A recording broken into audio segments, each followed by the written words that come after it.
Alright, welcome back. And where we left off was, well, my iPod Touch battery has seemed to have puffed up.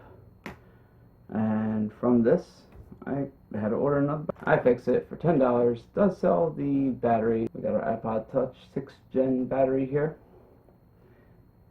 I don't remember how much it was. Was it 10? 10, 12, $11.99, somewhere in that range. Not that bad. It really wasn't. I think I used the LCD screen replacement previously before I ordered the battery to get this far, as far as the iFixIt instructions to tear down to this point. So let's go ahead and bring the microscope in. I'm using the Essential Toolkit for the tools and bits and stuff to take the iPod Touch apart. We have our Kapton tape. What else do we need here? Well, everything is pretty much in here. We have our tweezers, screwdriver bits, some desoldering braid, definitely. I find that the desoldering braid with the flux already built in it works better than the raw desoldering braid. We're going to want some solder because this is most likely lead-free solder, so to help us assist on breaking this off, I'm going to use some very fine solder here to get this started. Now I have a lot of spools and spools of solder, but just for the sake of this video, we'll just grab this small Kester spool here. What is my diameter on this here? 0.0203 millimeter. This may not be the thinnest solder I have, but it should work. You want a soldering iron with a fine, very fine microtip. I'm going to use my micro solder. You can use a normal soldering iron too as well. Excuse me.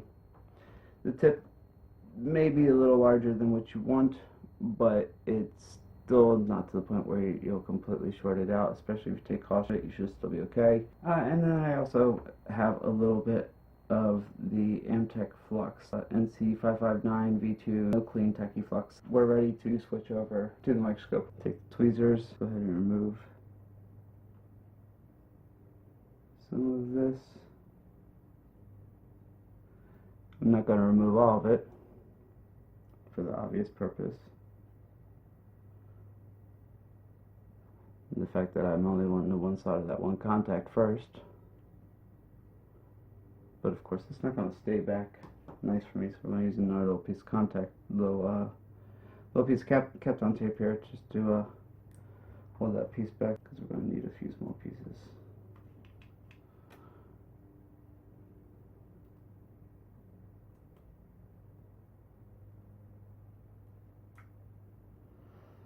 And of course, if the battery's puffed up like this, it is more volatile, so you have to be more careful with it. If I puncture this with the tweezers,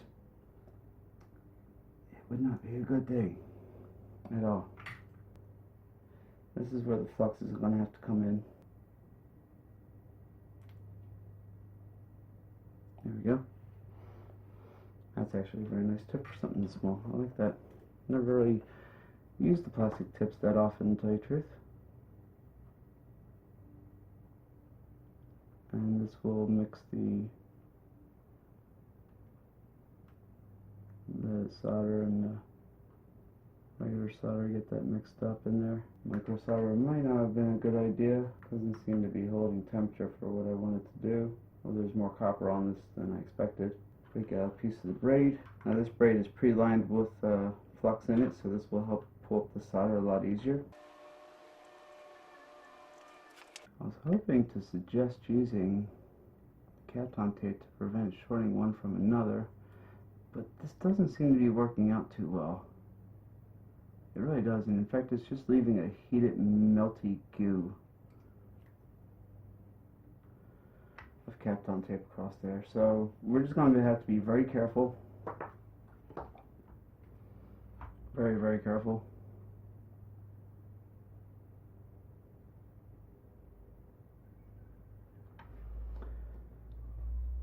Apply some of the normal solder.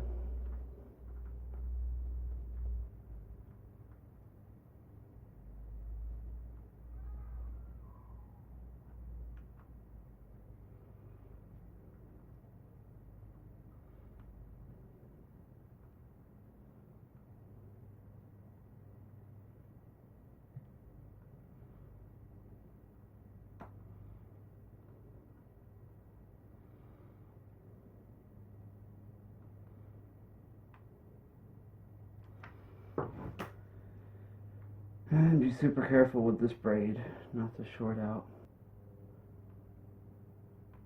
And hopefully be able to suck most of that up in a single shot. Whoops. I did a camera angle.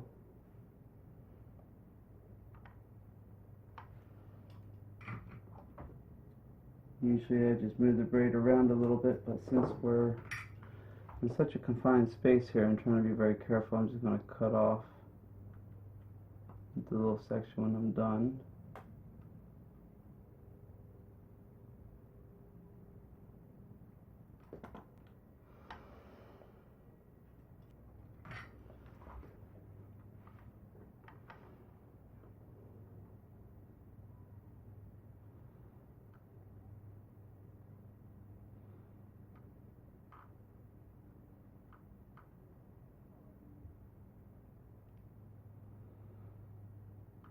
And lift. There we go. Let's check this with the tweezers and see if we have this is probably adhesive down, right? I'm going to guess this is glued down. It is. There's an adhesive under the ribbon cable. I should have known that.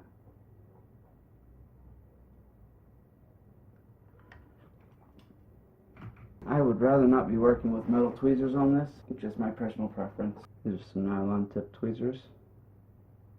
I'll help me grab this and work it up a little bit at a time, hopefully. Apparently we need to do a better job of getting this adhesive up first before trying to undo the solder. Probably should have been step one. There would have been a good chance of actually ripping.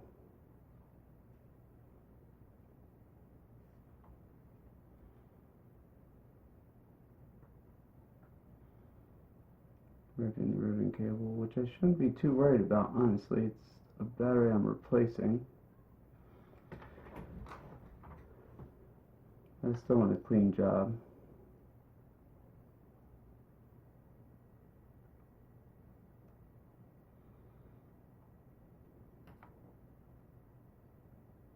Let's get under here with the tweezers and lift up a little bit. There we go.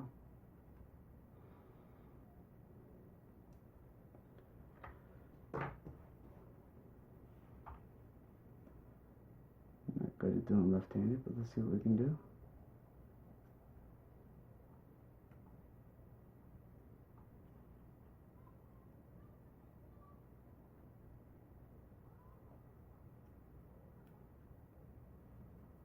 Nope, I ripped a little bit of the cable.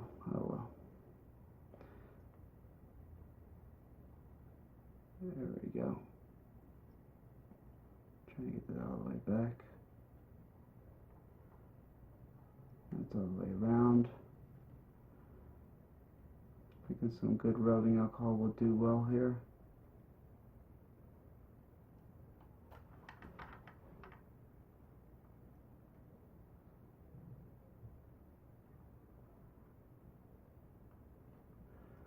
Now I'm just going to go for heating up one contact at a time and see if I can pop that up.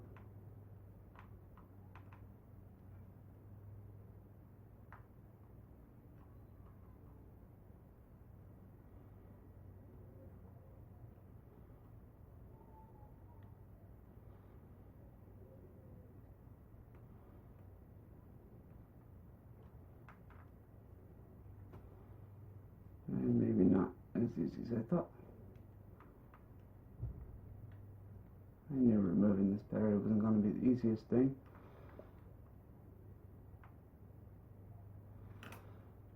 We're going to have to go back to the metal tweezers. I really need a little bit more grip to be able to pull on this ribbon cable. It's just one of those jobs you have to be very, very, very careful on.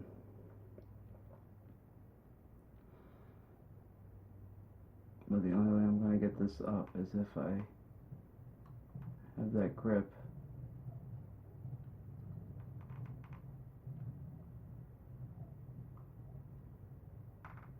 Come on. Part of me just wants to cut the cable right here. Actually, let me see how this cable's made.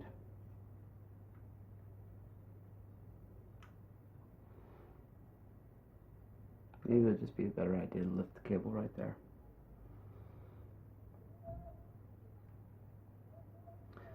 So I see one obvious trace right here as the main ground trace.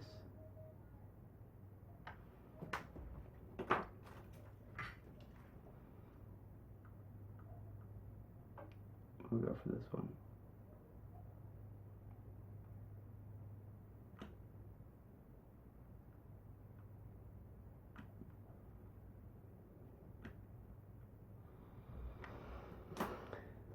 And give me some braid.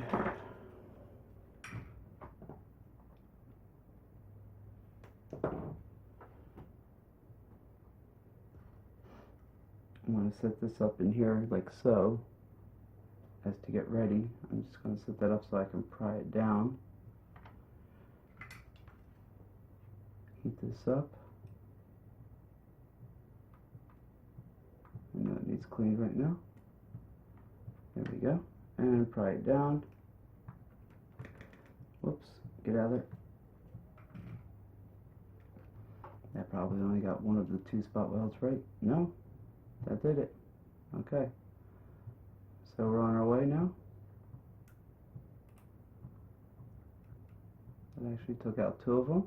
Perfect. Let's get that last one. Taking the battery out is probably going to be the hardest part here.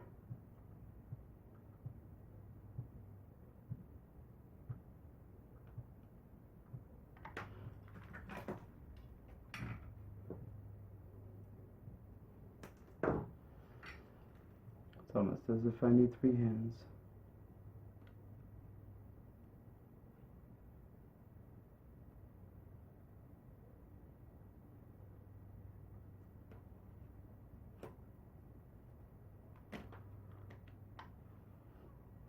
That one I probably could have used three hands actually. I'm just going to pop this one.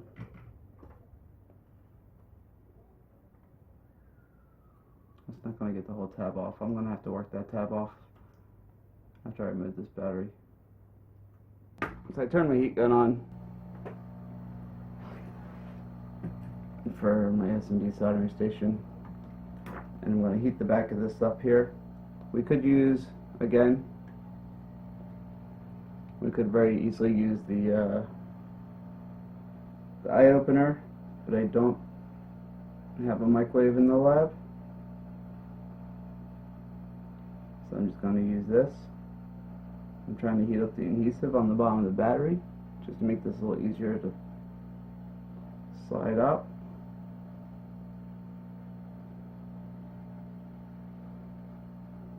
Doesn't have to be that much heat. Leave that running just in case. I actually have an old credit card here. I'm going to use this to get under this side, and we're going to pry this with this side first. You know, I should be showing you under the microscope where I'm going here with this.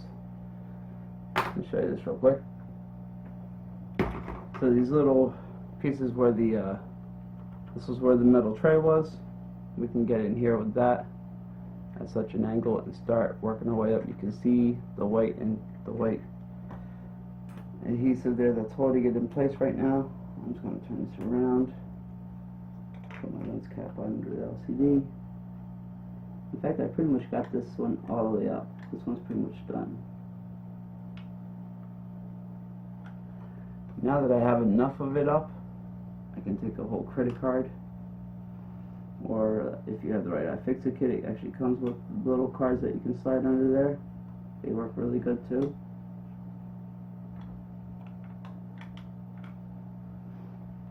There's only two strips, one on the left, one on the right, nothing in the middle, I don't believe.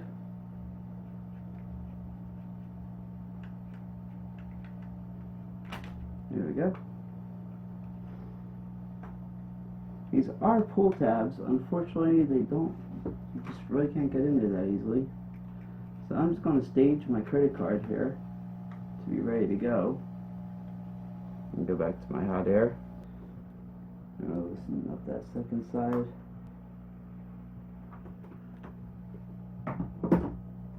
And hopefully I should be able to gently work this up.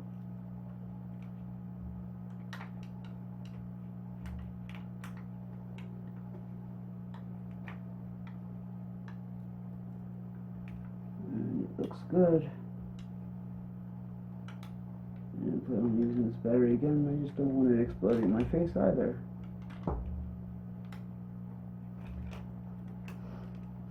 Looks like I'm going to need to work it up a little bit from the other side. This is where we can use those same tabs we used before, where the metal tray snaps into place. These were easy pull tabs. I don't know where the pull tabs are. I guess one was down bottom. Could have tried to pull that. Let me see, would that have worked? If I could have gotten it under there? Yeah, you see, these pull tabs have never really worked that good for me, as you just saw there. And the other one actually came out at the top by the soldering connection, and that probably would have gave me about the same result if I pulled it away from the battery like you're supposed to. But in this case, now that I have a grip, I'm just going to get it off of here so I can lay some new 3M tape down without having to mess with solvents. I'm trying to remove it. I don't know if the new battery comes with any. Now this battery, I'm guessing, is not happy with me right now after bending it up like this and also being swollen. So here I have a LiPo charging pack. I'm going to put it in here for safekeeping for the time being until I can properly recycle it. And this is going to go into an ammo case where it's not going to endanger anything, or anyone for that fact. As a matter of fact, I had the ammo case in the lab, so let's go ahead and do that. You don't want to have a completely sealed ammo case. You want to have some ventilation holes in there, of course. The battery's not getting warm or hot on me, so that's good. Let's go ahead and take a look at the new battery here. It's a very nice battery. It looks almost, I would say, identical to the stock battery.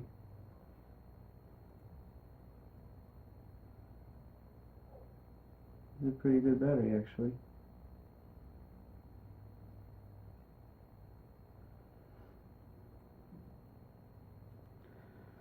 So I'm just going to fold the tab out like this. The tab originally came folded in like so. I'm going to take the tab and we're going to fold it out like this. So this way I can work on it in such a way it'll be a lot easier to solder with it. And then we'll worry about putting the tape on and everything else. In the meantime, we can tin the battery contacts on the ribbon, which I'm going to also go ahead and do under the microscope separately to make things easier, to make that contact easier. Take a little bit of flux, a little solder, just tin it so things go down a little smoother.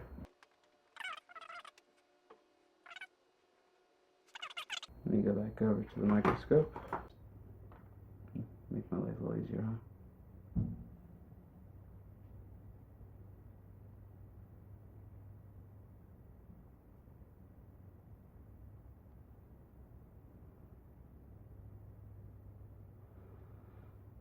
Now we just want to tin them. I don't want to go crazy with this, but I do want to get a good tin on there, so I'm actually going to do the same thing with the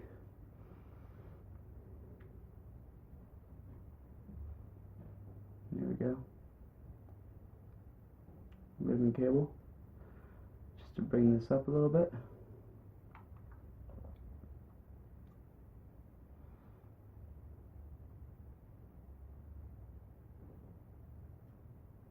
Perfect. Take some rubbing alcohol, clean that off. 91% or higher. My personal recommendation there. Although the M-Tech no clean flux is really good at cleaning. As you can see, that came off really easy.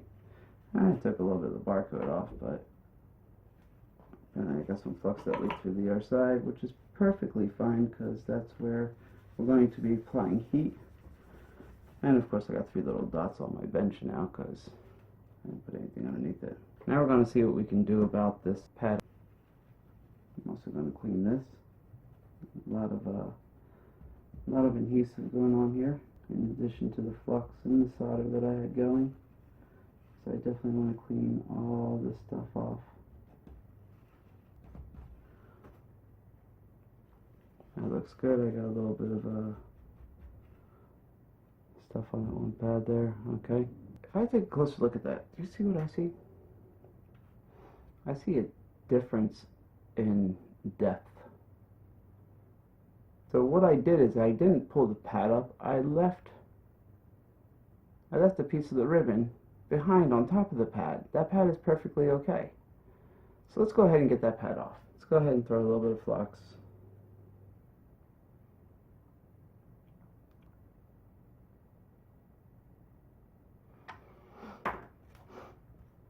A little bit of regular solder, and I may be able to just heat this up enough to push it off. Alright, this isn't, clean that up again. This tip is, I think this tip is done. Yeah, this does not want to come up. I got this heated pretty good. Obviously this is a piece of the ribbon cable there, my finest tweezers. Maybe I can grab a piece of it. Try that again.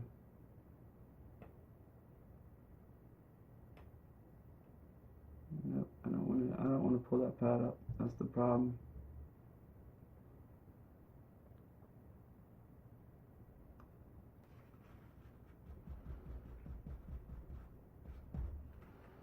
Or we'll try a bigger soldering iron tip. Let's go with the bigger soldering iron tip. So take a second to warm up this soldering iron. This one warms up a little slower.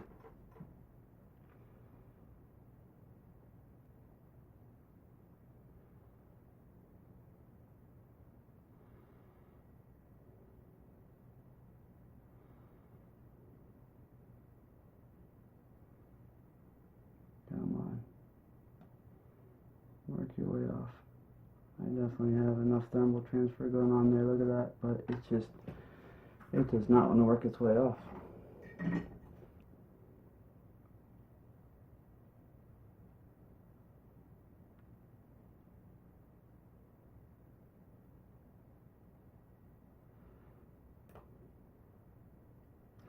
So the one to watch out for the worst is this ground. When pulling the battery off. This is the one that's going to require the most heat and not going to want to come off easy. Usually you could just kind of swat this with a little heat and away it goes. Not this one. This one is definitely holding hard on me.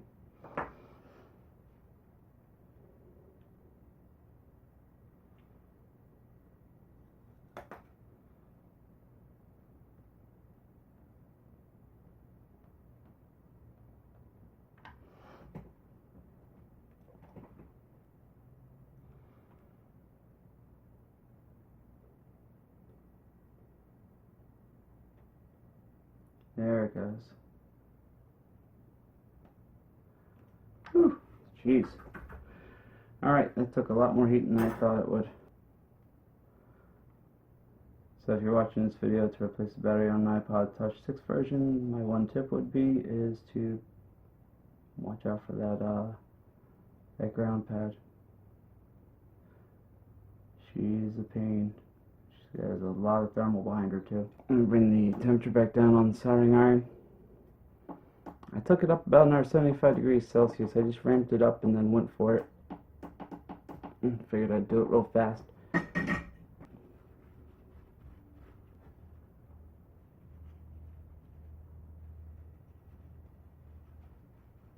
shouldn't have to worry too much about that. I'm going to throw a little bit of flux down on this, and I'm just going to tin this, and we're going to throw the battery in.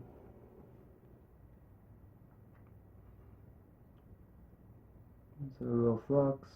I want to get some fresh leaded solder on here. Tin it up. pull it off with the braid.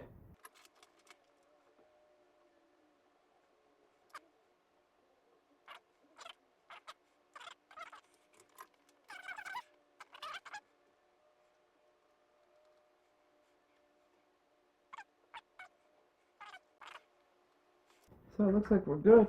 We're tinned on both sides of the battery. Are we tinned on both sides? Not completely. Probably should have tinned a little bit more on the other side there. Since I have my multimeter out here, I'm curious. Let's go ahead and check the voltage. Because this was a new battery I ordered. 3.837. That's a very good storage voltage. See if we can bend it up and over.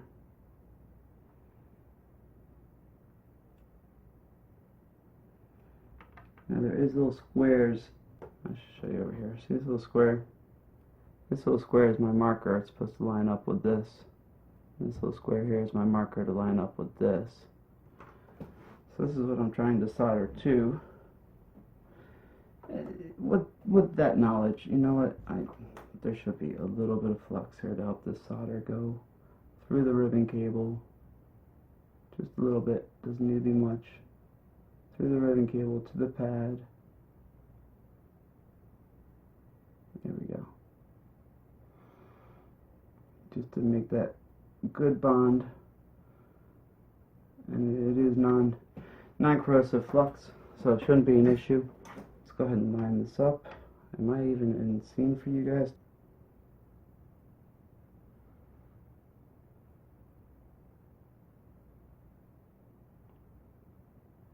Where's that square pad? There it is.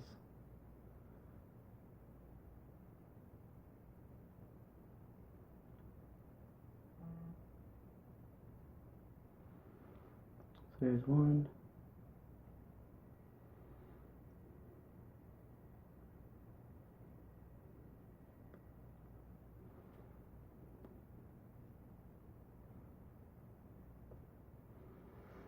I'm going to have to push down on, first off I need something to keep my battery lifted slightly higher to take the pressure off of this ribbon cable. I'm going to push down on here. While I melt that one more time. There we go.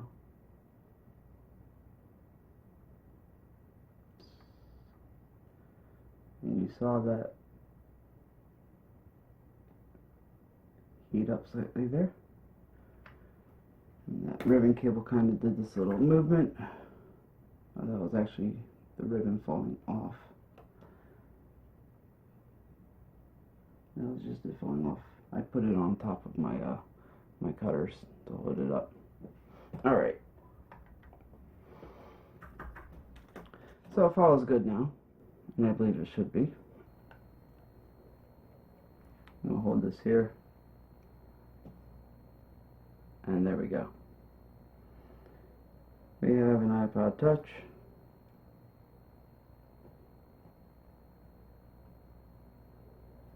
Which means I can turn off my soldering iron. I have my thumb in between. Should have the metal plate on there, but this is just a quick test. And sorry. Passcode's off screen, and you can see we have a fully working iPod Touch. So let's go ahead and turn her off. Whoops.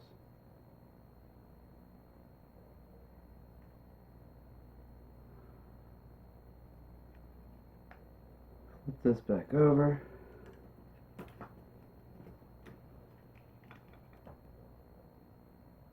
Processor actually got a little warm there. Metal shield actually acts as a heatsink to the processor. We're also going to take some adhesive tape though. We're going to put it underneath the battery. Let me find some of my 3M. And I should probably do a charge test too, so always grab a cable. You just don't want to make sure you got power from the battery. You want to make sure it's actually charging as well. This is my 3M tape. It's small. It's mostly for screens, but we're just going to take a 3 strips per what they had for one. Actually 2 strips for what they had for one. It's going to be more than enough. So I got 4 preset strips cut.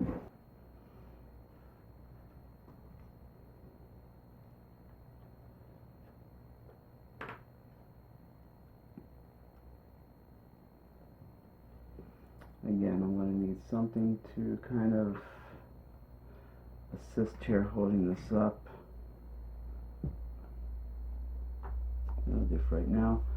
A little bit of rubbing alcohol from where the old adhesive was to make sure we get a really good stick where I lay these new strips down. Just let that air dry.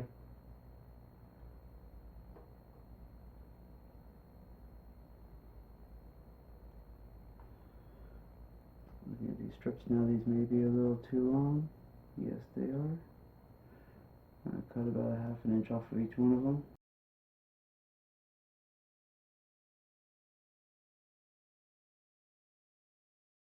And the last piece.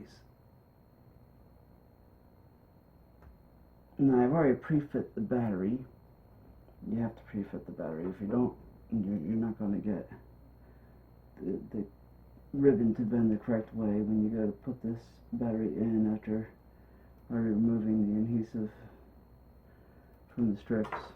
So this way, once you have that pre-fit, you should just be able to flip this right over, hopefully, and get that spot, that sweet spot you had the first time. Put that right back down. Right, falls right back into place, hopefully. Nice and flat. Keep your contacts.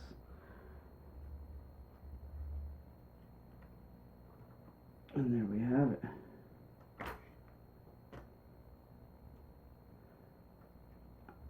That is more than enough to hold it.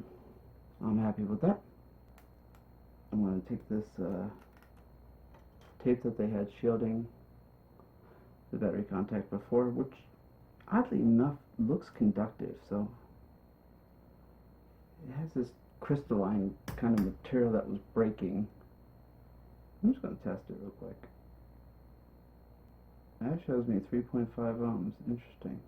Whatever this crystal material is, once it cracks, it becomes conductive with the label underneath of it. I'm wondering if I should use this. I'm thinking I shouldn't. I'm thinking I want non-conductive. Not conductive, of course.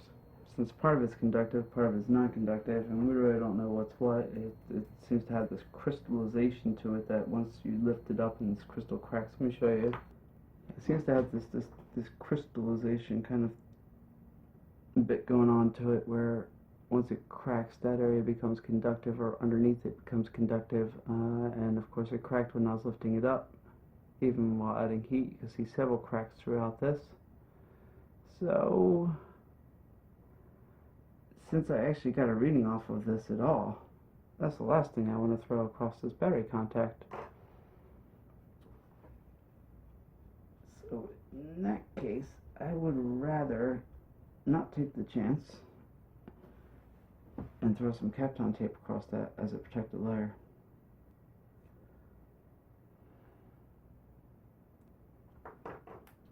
I'm just going to do that to be on the safe side.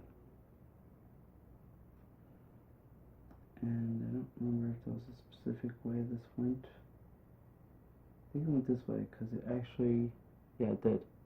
Because it bared those two screws. It allowed those two screws to show out. And it covered up this plating here. Okay.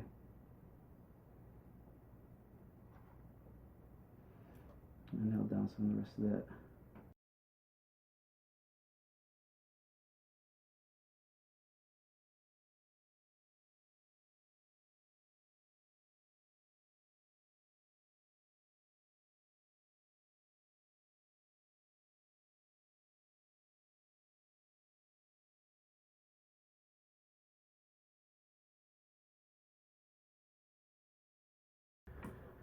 Double check the charging. Charging should also turn it on, and it does. I believe we're good. We got a working battery again. And a working iPod Touch, which means we have a working Flare 1 again. Which is the whole point of this. We'll just do a quick speed test on, double check the Wi-Fi. That's about right. And double check the home button. There it goes. Home button works. Volume button up and down works. Camera. Back camera works. Front camera works. Good. Back to the home button again. Good. Let's go to photos. Let's pull up a video. One of these videos has to have sound. Good enough. Yep. Home button again, and power down. Alright, power down. And then when I come back, we can put the rest of the screen back together again, follow iFixIt's instructions for assembling a new screen on an iPod Touch 6 version. Okay, so it turns out that I pulled the classic mistake, the one thing you never want to do, and forgetting to hit record on the last segment. And when it comes to putting an iPod Touch back together again, well, I can't take it apart and show it to you. I can't do it. I just can't. I mean, look, I can show you it's working. I hooked it up to the Flare 1. It worked. It's got the replacement battery in there. The battery works. Let me see. What can I say? I'm sorry. I forgot to hit record. I guess just follow the iFixIt screen replacement guide. I mean, it's the same guide I followed to take it apart, right? So follow that guide. This was a battery replacement video after all. This wasn't a screen replacement video or a digitizer replacement video. So it's now charging. Looks about halfway done. It's taking almost 1 amp at 5.2 volts. I got of course, you know, I want to know how much power it's charging at and how much it's taking, because it is a new battery. So I'm using a USB power monitor to track this on the first charge. I'll be tracking the first couple of charges. I wasn't sure in the beginning of the video of how much the battery actually cost. It was $10.95 versus the $79.95 Apple wants to charge me to replace the battery for me.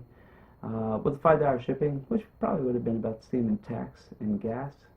$5 to drive 25 minutes to the Apple Store, 25 minutes back, fight traffic, and tax on $79.95. So total was what? $10.95 plus $5 in shipping. That's $15.95, and it arrived in just 2-3 days from iFixIt. Part number IF310-000-1 iPod Touch 6th Gen battery. I'll leave a link down in the description down below. I hope the video helped. $16 is worth it to me. $79 is not worth it to me. That's not why I'm in this hobby. I'm not a professional. This is a hobby to me, truly. I do believe in this repair manifesto fully. If you haven't seen this, check that out on iFixIt's website as well. Great poster. I want to thank them for sending me that poster. I enjoy that poster every day I sit down at this bench. And it reminds me of how much money you can save if you just take a little bit of time and actually do something yourself. Sorry I didn't click record and you didn't get to see me cut up little fine strips of adhesive and put the bezel clip back on the LCD/combination digitizer glass thing and snap it back in place. The point is, everything works, and we got the Flare 1 back, and it only cost me $15.95 versus $79.95. That's the biggest thing you can take away from this. Is if you're in this hobby and you like this stuff, you don't have to be a professional. You can do it yourself. It's not that hard. Take your time. Do the research. Don't rush things. I hope you enjoyed the video. I'll try to get back here with a few more videos coming up here in the future. And again, thanks for subscribing. Thanks for watching. Keep on tinkering. And don't forget to believe in that repair manifesto. Save yourself some money. I will see you guys next time.